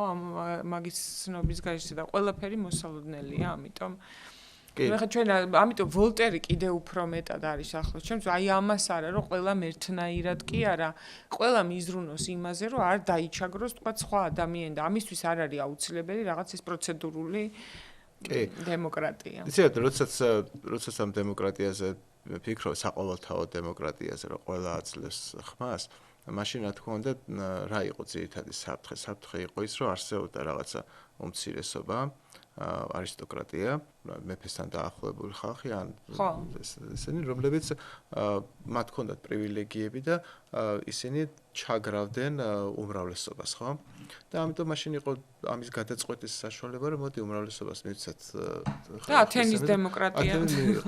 მაგრამ აბა პირიქით შევხედოთ, შეიძლება უმრავლესობა რაღაც მომენტში უმრავლესობის დიქტატურა არ შეიძლება, როდესაც სწორედ უმრავლესობამ გადაწყვეტოს ისეთი რაღაცები, რაც სრულიად არალიბერალური იქნება. მაგალითად, უმრავლესობამ შეიძლება გადაწყვეტოს ის, რომ აიკრძალოს ვოლტერის კითხვა. ეს ხო შეიძლება უმრავლესობამ გადაწყვეტოს. ან თავისთავად დემოკრატია ამას არ გიცავს აქედან დემოკრატია. შენ გიცავს მხოლოდ ლიბერალური ინსტიტუტები. ინსტიტუტები, რომლებიც იცავენ შენ თავისუფლებას და შენობებს. და მთავარი პრინციპი დაირღვა, რომ უმცირესობა და უმრავლესობა შეთანხმდნენ. ეხლა არის ძალაზე, რომ უმრავლესობას რაც უნდა ჩვენც ისე უნდა გავაკეთო და მე როგორც მე ჩემი მალაპარაკებს როგორც უმცირესობის წარმომადგენელი ხოლმე ბევრ ჯერ პოლიტიკურად უმცირესობის და მათ შორის მენტალურად. და ამიტომ რა თქმა უნდა ჩემთვის არის სახიფათო როცა მთელი საზოგადოება დადის უმრავლესობის ჭკუაზე, ხო? იგივე. რა თქმა უნდა, როცა თანის უმრავლესობა სწორად არის საუკეთესო განათლებული ნაწილი ჩვენი საზოგადოებაში. ხო, განათლებული ადამიანები არ არიან. არ არიან, ხო. ნუ საშიშები არიან, კი, არიან საშიში. ყოველ შემთხვევაში მე მგონია საშიში რა ვიგულისხმენ გეტყვით. განვითარებული ადამიანი არ არის. განვითარებული ადამიანის ასე ადვილად ვერ მოატყუებ. როგორც რა თქმა უნდა განვითარებული. ცალ თავში მეტი ინფორმაცია ჩადებ შე რომელიც გინდა იმას. და აი ხლაც მაგალითად ჩემთვის ყველაზე მძიმე ნიშანი ვისარგებლებ შემთხვევით ბარემ რადგან აქ ხარ თვითყვი რომ აი ეს ძალიან მენიშნა ორი რამე რაც ვთვლი რომ იმაზე უფრო საშიშია ვიდრე ახლა ხალხს გონია. ეს არის აი რაღაც ფაკულტეტები ბოდვით სისტემაში შემავალ და არა რეალური და ჩემთვის ეგ არის ქვეყნის უკუსლის პირველი და ყველაზე სახიფათო ნიშანი, როცა ასწავლი იმას, რაც მეცნიერებას არ დაუმტკიცებია. ანუ ჩხიბაობა, აი ეს რაღაც გადამეტებული ასტროლინგვისტიკა და ყველაფერი არა მარტო. და მეორე, როცა ხდება რეკლამები, რომ რუსეთში სწავლის საშუალება ეძლევათ ქართულ სტუდენტებს, ეს კი ვერ გამოვა, მაგრამ სურვილი ხო არსებობს, რომ აი რაღაცა გეპატიჟებიან, რომ თერგდალეულების სენტიმენტ შემოიტანენ ალბათ ახლა ისევ მალე მე ვიცი ეგენ როგორ მუშაობენ ვაკვირდები, ვსწავლობ რუსულ პროპაგანდას და ეს არის ნიშნები რისი, რომ 10 წლის მერე კიდე განვითარებული და რეზისტენტული კიდე უფრო ადვილად იმოქმედოს ჩვენზე პროპაგანდამ. აი ეს არის გარდაუვალი. თუ მე და თქვენ ვერ მოგვატყუებენ, ხა თქვენ პატარა ხართ ბევრად, მაგრამ თუ ჩვენ ვერ მოგვატყუებენ, აი ჩემი შვილის შემდგომთავობას უკვე მე მართლა ადვილად მოატყვევ თუ ეტყვი რომ ბიოლოგია და ასტროლინგვისტიკა ორივე რაღაც თანაბარწონოვანი მოცოდნაა სამყაროში. სხვა რუსეთში მიწოდა ხოლმე რუსეთში ყოფნა და ვაკვირდებოდი რუსულ არხებს. ერთი და იგივე არხს შეიძლება სხვა დროს თქვათ ერთი კვირის შუალედში სრულიად ურთიერთგამომრიცხავით და სრულიად აბსურდული რაღაცები ეთქვა ხან ერთხელ სწორ სიტყვა და მე სრულიად აბსურდ სიტყვა და მაგრამ ყველაზე მთავარი აქ ის კი არ იყო შენ სწორი გაგეგوان მართლა მთავარი შენ უბრალოდ ყოფილიყავი სრულიად სუმპურში რომ ვერაფერი ვერ გაგეგო მაგას ქვია პროპაგანდისტული ხერხია და დეზორიენტაცია მაგათ მომისმენია როგორ სიმართლე თქვეს არხსა რომ იქ რაღაც იპოვეს საქართველოში რაღაც პირველყოფილი ადამიანის რაღაც ძვლები და მერე ერთ კვირაში იგივე არხზე ისევ სიუჟეტი კეთდება როგორ იპოვეს საქართველოში 4 მეტრიანი ადამიანები ვიღაცა სოფლს ალაპარაკებენ ხო ნახე კი რაღაცა 4 მეტრის ადამიანები ანუ სიამოვნებაში არის ერთი სიმართლე იყო და მეორე აბსურდი იყო მაგრამ ადამიანი რომელიც ერთ და იგივე არხის მეშვეობით ისმენ სიმართლეებსაც და აბსურდებსაც მე შენ ვეღარ ხვდები სად თავდება სიყალბე სად იწყება სინამდვილე და ძალიან რთული არის მაშინ ორიენტაცია კი ძალიან კარგი სიტყვა ახსენეთ აბსურდი და ყველა კარგი მწერალი განსაკუთრებით ჩემი საყვარელი მწერალი დარწმუნებული თქვენიც კამიუც, კაფკაც, იონესკოც, ვოლტერიც რა აერთიანებთ ამ ადამიანებს და მწერლებს და რატო არის მნიშვნელოვანი რომ ეს წავიკითხოთ ხშირად. Როგორც კი ხდება აბსურდის ნორმალიზაცია და ჩვეული აი იმის დანახვა რომ წამების წინ გამაგრილებელი სასმელები დაგვირიგეს, აი ამის ნორმალიზაცია რომ არ მოხდეს სწორედ ამიტომ ჩვენის ვიღაცამ უნდა გროტესკის სახით მოგვაწოდოს. არ არის ნორმალური რომ ეხლა გავიდეთ და მარტორქები შექმნեն, არ არის ნორმალური ის რომ სასამართლოში გიბარებდნენ და არ იცოდე რატო და ეს შენთვის მისაღები იყოს და არ არის ნორმალური ის რომ რელიგიის სახელით ხდებოდეს ამდენი უბედურება და იძახო აი ეს რა გაუაზრებო რაც ხდება ყველაფერი უკეთესია.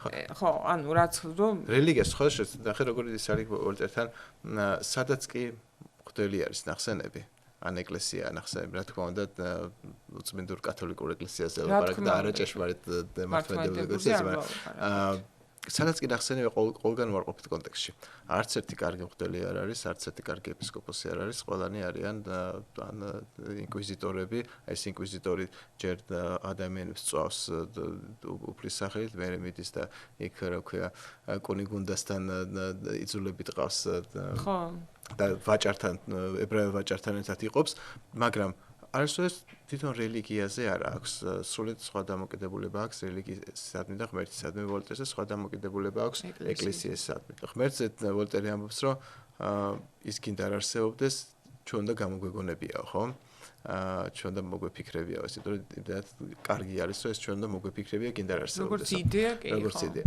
მაგრამ ამ დროს ეკლესიას ყველგან აკრიტიკებს სადაც კი საშუალება მიეცემა კი, ნამდვილად და ამის გამბედაობა ну ფაქტია რომ ვოლტერი თავისი გუდილით მოკვდა 93 წლის შეიძლება ითქვას სუავადი იყო ძალიან მაგრამ ну შეიძლება ითქვას სიხარულისგან იმიტომ რომ დაფასებულიც იყო ძალიან და გაუგებარი ბევრი დაავადება ჭირდა მაგრამ ფაქტია რომ არ ეშინოდა აი თანამედროვე რუსეთში მაგალითად ან კორეაში თანამედროვეში გამორიცხულია მსგავსი გამბედაობის ადამიანი ეხლა გადმოვიტანოთ თემები შეიძლება იგივე არ იყოს მაგრამ ზოგადად თუ გადავხედავთ 1694 წელს დაბადებული ადამიანი რამხელა გამბედაობით გამოირჩეოდა თან მახსოვრობას ჯერ კიდე შემორჩენილი ქონდა კოცონზე დაწვევი და ზიზუიტებისაც ამიტომ ვერ იტანდა და ხო ქონდა ძალიან კრიტიკული დამოკიდებულება ეკლესიისადმი სწორად შენიშნეთ და არა ღმერთისადმი.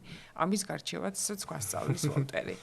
ბოლოს კითხავთ რომ აი დღეს თუ უნდა გამოვდახოთ დრო ზოგადად წიგნების და ვოლტერის კითხვისთვის და რაში გამოგვადგება ეს, იმიტომ რომ ხანდახან მეუბნებიან ხოლმე რომ აი რა დროს წიგნებია ასე დღეში მე ვფიქრობ რომ მოგვეხმარება ტექსტები ბრძოლაში თუნდაც. საერთოდ წიგნებზე ალაპარაკეთ თუ მხოლოდ ვოლტერზე? ზოგადად და ვოლტერი, რადგან თქვენ ვოლტერი მეტყვით, ვოლტერი იყო სულ. საერთოდ წიგნებზე ძალიან ბევრი ასპექტი არის, რატომ არის ის მნიშვნელოვანი და აუცილებელი ჩვენ ყოველდღიურ ცხოვრებაში და უფრო მეტის თანამედროვე სამყაროში რატო გახდა ის კიდევ უფრო მნიშვნელოვანი. AI-ის და თანამედროვე ტექნოლოგიების სამყაროში რატო ხდება წიგნი კიდევ უფრო მნიშვნელოვანი, იმიტომ რომ ჩვენ შევდივართ ისეთ სამყაროში, როცა ბევრ რამეს შეიძლება ჩვენს ნაცვლად გააკეთოს ხელოვნურმა ინტელექტმა. უწინ იყო ესეთ შეხედულება, რომ ხელოვნური ინტელექტი მხოლოდ და მხოლოდ მექანიკურ საქმეებს ჩამოგვაშორებდა, ხო? ის რასაც ადამიანი არ უნდა იხარჯებოდეს, თქვათ, რაღაც ქარხანაში ერთი და იგივე რუტინულ საქმეს არ უნდა აკეთებს და ეს შეიძლება როგორ გააკეთოს, მაგრამ დღეს ჩვენ ვართ სამყაროში, სადაც შეიძლება ინტელექტუალური საქმეები ჩამოგვაშოროს ხელოვნურმა ინტელექტმა, ხო? შეიძლება ჩვენზე უფრო კარგად რაღაცა რეპორტი დაწეროს, ჩვენზე უფრო კარგად რაღაცა პროექტი გააკეთოს. ძალიან ბევრი რაღაცაში გვართმევს უკვე ხელოვნურმა ინტელექტმა მათ მშობლებს, მათ შემქმნელებს, IT-შნიკებს წაართვა სამუშაო ადგილები, ხო? და ეს გაგრძელდება. და მაშინ ჩვენ დავიფიქროთ, რა არის ის ადამიანური, რასაც ვისე ვერ წაგვართმევს. რა არის ადამიანური გარდა ამ რუტინისა, გარდა სხვა შორის მათ შორის ბევრი ინტელექტუალური ცოდნებიც კი შეიძლება წაგვართვას ხელოვნურად ინტელექტმა ჩვენზე მეტი რაღაცა იცის. და მაშინ რა არის, რასაც ვერ წაგვართვეს? ვერ წაგვართვეს მაგალითად ფანტაზიას. ეს რაც ძალიან ადამიანურ ხელოვნებას ვერ წაგვართვეს, ხო? და ძალიან მნიშვნელოვანი არის ის, რაც ადამიანების საბოლოო ჯამში ყოველთვის ესე იყო გამოიმუშავებენ. ხო, ვერ წაგვართვეს, რა თქმა უნდა, ჩვენ ხასიათს ვერ წაგვართვეს, რითაც ჩვენ გამოიმუშავებთ ყოველთვის სიამბლეში ფულს, ეს იყო ჩვენი ინოვაციურობა და ჩვენი რისკისადმი დამოკიდებულება, ხო? ანუ მე რაღაცა ახლებურად უნდა რაღაცა წარმოვიდგენო, ის რაც სხვა ადამიანებს ესნაირად არ ქონდათ წარმოდგენილი, მაგალითად თქვა მაღაზიაში რომ შევდიოდით, ყველა მიცოდეთ რომ გამყიდველი იდგა დაღსიქით, ვეტყოდით ის მომაწოდე, მოგაწოდეთ და ფულს გადავხდით. აი ვიღაცა მოიფიქრა სხვანაირი კონცეფცია, მოდი მყიდველმა თვითონ იარო სუპერმარკეტში, რასაც უნდა თვითონ ჩააგდებს კალათაში და მე ერთიანად მივიდეს სალაროსთან გადაიხარეს. ხო, ეხლა თქოს მარტივიც არის, მაგრამ სრულიად სხვა კონცეფცია, ხო? გენიალური მარტივია, მაგრამ ნახეთ ყველაზე რა არის მნიშვნელოვანი დასაფასებელი ეს ინოვაციურობა, ანუ რაღაცა ახლებურად მოწყობის, მოფიქრების უნარი და მერე რისკი რომ ეს გააკეთო. იმიტომ რომ ყველაფერი ნებისმიერი ოდნავ პატარა ცვლილებაც კი გარკვეულ რისკთან არის დაკავშირებული. ადამიანებს კი და არ უყვართ კომფორტის ზონიდან გამოსვლა და რაღაცის გარისკო. და ის ადამიანები, რომელსაც აქვთ უნარი რაღაცა ინოვაციური შექმნა და მერე რისკზე წავიდე და ის განახორციელოთ, ესეთი ადამიანები ყველა ეპოქაში შეიძლება ესე არ ერქვა ამას, მაგრამ ზუსტად ისინი ფასობდნენ და ისინი დიდრდებოდნენ კიდეც. და იმისთვის რომ ჩვენ ვიყოთ ინოვაციურები, ანუ ჩვენ ქონდეს გამომგონებლები ვიყოთ და ჩვენ ეს ადამიანის ფანტაზიასთან არის დაკავშირებული, აი ეს უნარები ამ უნარებს არაფერი არ ავითარებს ისე კარგად, როგორც წიგნების კითხვა, ამიტომ შეუძლია ლიტერატურას კითხულ და ამ დროს წარმოიდგენ უამრავ რაღაცას, ასე ვთქვათ. და გამოცდილებებს გადიხარ, რომელსაც ისე ვერ გაიგებ. შენ ფანტაზიაში წარმოისახავ ყველაფერს განსხვავებით კინოსგან, სადაც შენ ეს მოგეწოდება და შენ უყურებ იმას ისე როგორც ეს არის, წიგნში შენ ყველაფრის წარმოდგენა გიწევს და წარმოდგენა არის ყველაზე უფრო კარგი ვარჯიში ჩვენი ფანტაზიისთვის. ამიტომ ეს არის ერთი ასპექტი, რატომ არის წიგნის კითხვა მნიშვნელოვანი, იმისთვის ჩვენ განგვივითარდეს ადამიანისთვის ყველაზე მნიშვნელოვანი ფანტაზიის და ინოვაციური ხედვის უნარი. მეორე ძალიან მნიშვნელოვანი არის, ალბათ შეიძლება პირველზე უფრო მნიშვნელოვანიც არის, ამის მიხედვით არ ვალაგებ, ის რომ ადამიანი იყოს განვითარებული. ჩვენ რა გაგვარჩევს ცხოველისაგან, ხო? გაგვარჩევს ის, რომ ჩვენ გვაქვს საკუთარ თავზე რეფლექსიის უნარი, ხო? მე შეიძლება ჩემ თავს შევხედო გარედან და ფანტაზიაც მაქვს და ამ დროს ცხოველს ეს არ აქვს, ხო? და აი ამ უნარებს არაფერი ისე არ განავითარებს და ამ ცოდნას არაფერი ისე არ შეგძენს, როგორც წიგნის კითხვა. მე როცა წიგნის გულისხმობ არ არის აუცილებელი, მაგრამ მაინც ფურცელი იყოს და შეიძლება ტელეფონში კონდეს ის წიგნი ჩატვირთული და იქიდან იკითხო, მაგრამ თავარია რომ ლიტერატურას კითხულობდი ადამიანი, რომელიც შენ გაგანვითარებს, შენ სამყაროზე წარმოდგენას განავითარებს, შენ ხედვას სამყაროზე, შენ სოფხედვას და შენ ფანტაზიის უნარს და შენ ინოვაციურ უნარს განავითარებს. ეს არის ძალიან მნიშვნელოვანი ჩემი აზრით. ამიტომ არის უფრო მნიშვნელოვანი, ვიდრე ეს იყო თქვა 30-40 წლის წინ. და ვოლტერი რატომ არ დაძველდა? ვოლტერი არ დაძველდება, იმიტომ რომ ვოლტერს როგორც ჩვენ გვიჩვენა, რომ არაფერი არ არსებობს მყარი, რასაც ვერ შეეხები და რაც არ შეიძლება კითხვის ნიშანი დაუსვა და რაც არ შეიძლება დაიცინოს კიდეც, თუ შენ არ გექნება ისეთი თავისუფალი აზროვნება, რომ შენ ყველაფერს იმ ავტორიტეტებს, რაც თითქოს გონია რომ სესია და მას არ შეიძლება შევეხოთ. თუ იმას არ შეეხა, ამის გამბედაობა თუ არ გექნება, მაშინ ვერასოდეს ვერ იქნება ინოვაციური და ინოვაციურობა ნიშნავს საბოლოო ჯამში ინოვაციობა და პროგრესი ადამიანების განვითარება ნიშნავს რომ შენ რაღაცა ძველ მოდელს უკუაგდებ და უფრო განვითარებულ, უფრო ახალ მოდელს იღებ, ხო? მაგალითად სხვა შედარებაა, მაგრამ თუ როდესაც ჩვენ გადავჭიქით ავტომობილებზე და შევეშვით ცხენებს და ეტლებს, ამ დროს ეს იყო ცხენები და ეტლებით გადაადგილება იყო ძველი მოდელი, ახალი მოდელი არის მანქანებით გადაადგილება, შენ როცა ამ გადასვლაში ხარ, რა თქმა უნდა, ვიღაცები ზარალდებიან ცხენები, ეტლები, იმიტომ რომ ეტლები უმუშევრები რჩებიან, მაგრამ სამგლოდ უკეთესი მოდელი თიცვლება, ხო? მაგრამ შენ რო რაღაცა უკეთესი მოდელი ნებისმიერ რამეში შექმნა და იქ გადახვიდე, მაშინ შენ ძველზე უნდა ვარი თქვა რაღაცა დროს და შენ უნდა გქონდეს იმისი უნარი და იმის რომ ძველზე ვარი თქვა და საერთოდ ახალზე დაფიქრდე. შენ იმისი უნარი უნდა გქონდეს რომ ძველზე კითხვა დასვა. ეს სწორი იყო ესე რომ ვაკეთებთ ეს აუცილებელია რომ ესე ვაკეთოთ. იქნებ საერთოდ არ არის აუცილებელი რომ ესე ვაკეთოთ. იქნებ ეს ყველაფერი არასწორი იყო. და კიდევ უფრო მეტი უნარი რომ ძველიდან რა დატოვო. რა შეინარჩუნო, რა თქმა უნდა, ეს ძალიან ვოლტერი არ არის დამანგრეველი ძალა, ხო, ვოლტერი არ არის ის, რომელიც რაც თქვით თავში რევოლუცია კი არა, ევოლუცია არის, ხო? და ზოგადად ახლა ეს იმდენად კანდიდში შეიძლება არ იყოს, მაგრამ თვითონ ვოლტერი ძალიან მნიშვნელოვანი ნაწილი ვოლტერის, სწორედ ვოლტერის ლიბერალიზმი ეს იყო, ვოლტერი არ ლაპარაკობდა ადამიანის უფლებებზე, მაგრამ ვოლტერისთვის ძალიან მნიშვნელოვანი იყო ადამიანის გამოხატვის თავისუფლება.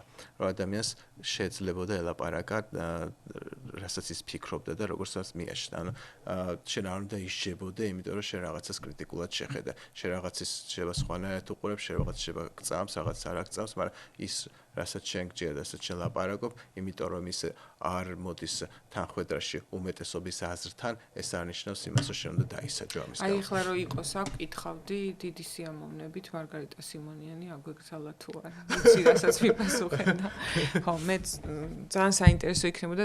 დიდი მადლობა მოსვლისთვის და ასეთი საინტერესო საუბრისთვის. მე ვფიქრობ, რომ მოვანდომეთ ხალხს გადახედოთ. ჯერ ესეთი ძალიან კარგი მხატვრული ტექსტია, ყველაფერს რო თავი დავანებოთ. კითხვისას, აი ასეთ სიამოვნებას ვიღებდი, მე სულ მახსენდებოდა რასთან მაქვს ასოციაცია, როცა აი ამ კითხულობ კანტით და მე შვეიკი გამახსენდა კიდე როგორ იქაც როგორი აი დაცინვა რაღაც ვითომ სერიოზული კაცების ძალაუფლებით იარაღით და რაღაც სისულელის გამო ხალხის ხოცვით. და ძალიან საინტერესო ამიტომ გადაიკითხეთ. ვოლტერზე არის მიწერილი ესეთი ფრაზა, თვითონ ვოლტერს არ ვთქვია, მაგრამ არის ესნაირად რომ მე შეიძლება შენი არ ჯეროდეს, არ გიჯერებდე, მაგრამ არ მწამდეს, მაგრამ მე ყველაფერს ვიზამ და თავს გავწევ, იმის რომ შენ კონდეს საშუალება რომ თქვა ისიც იჯერა. ეს არ ვთქვი. მაგრამ იმდენად ვოლტერულია რომ გინდეს არ ეთქო ჩვენს რომ გამოგვეგონებია. სხვათა შორის რაც ახლა თქვით ერთ ტექსტშიც წავიკითხე ადრე რომ არ უთქვამს, მაგრამ ამას გულისხმობდა მთელი ცხოვრება და ზუსტად ესეა, ხო. დიდი მადლობა ჩვენ სპონსორს მთისწყალს, ჩვენ სპონსორს საქართველოს უნივერსიტეტს. მე გელოდებით შემდეგ ხუთშაბათს. მომავალი კი მათია, ვინც წარსულის გააზრებით ხვალინდელ დღეს ქმნის.